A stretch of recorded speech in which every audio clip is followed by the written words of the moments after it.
Hello guys, j'espère que vous allez bien. Ici le docteur Momo et aujourd'hui sur Medication, nous allons parler des brûlures.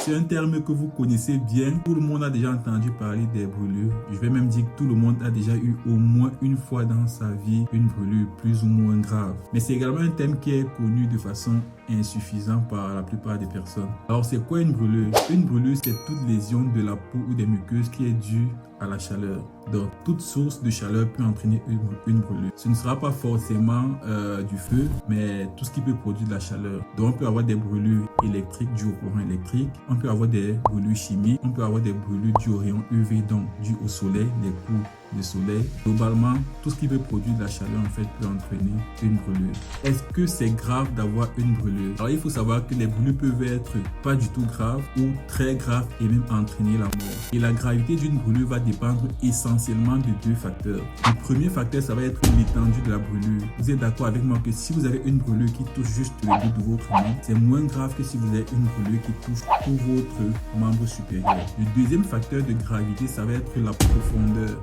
Donc, si vous avez une brûlure également qui touche juste l'épiderme, dans la partie superficielle de la peau, ça va être moins grave qu'une brûlure qui va en profondeur dans la peau. Quelles sont les complications des brûlures? Alors, il y a beaucoup de complications, mais je vais en citer deux, les deux qui sont les plus graves. La première complication, ça va être l'infection. Étant donné que votre peau sera lésée et que notre peau est un défenseur pour empêcher aux micro-organismes d'entrer, ça va juste être comme une défense de notre organisme qui a été retirée et ça va donc favoriser les infections à travers le site de brûlure.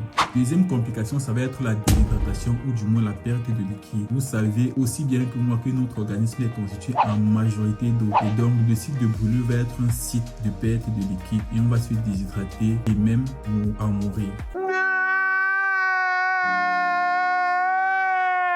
Comment est-ce que vous devez réagir lorsque vous avez une brûlure? Qu'est-ce que vous devez faire et par conséquent également, qu'est-ce que vous ne devez pas faire? La première chose qui est évidente, c'est que vous devez vous éloigner de la source de la brûlure. La deuxième chose que vous devez faire, c'est de couvrir votre brûlure, si elle est à l'air libre, d'un linge propre pour limiter de possibles infections. La troisième chose que vous devez faire, et dans ce cas, c'est une chose que vous ne devez pas faire, vous devez éviter de toucher le site de la brûlure parce que en touchant avec votre main ou par une tierce personne le site de la brûlure, vous n'allez faire que infecter le site de la brûlure.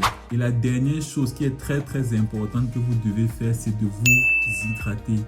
Comme nous l'avons dit précédemment, l'une des conséquences des brûlures, c'est de perdre des liquides. Donc, ce que vous perdez, vous devez remplacer. Si vous perdez des liquides via la brûlure, donc de l'eau, vous devez boire pour vous hydrater. Et la dernière chose que vous devez faire, c'est de vous rendre dans un hôpital pour être pris en charge de façon adéquate.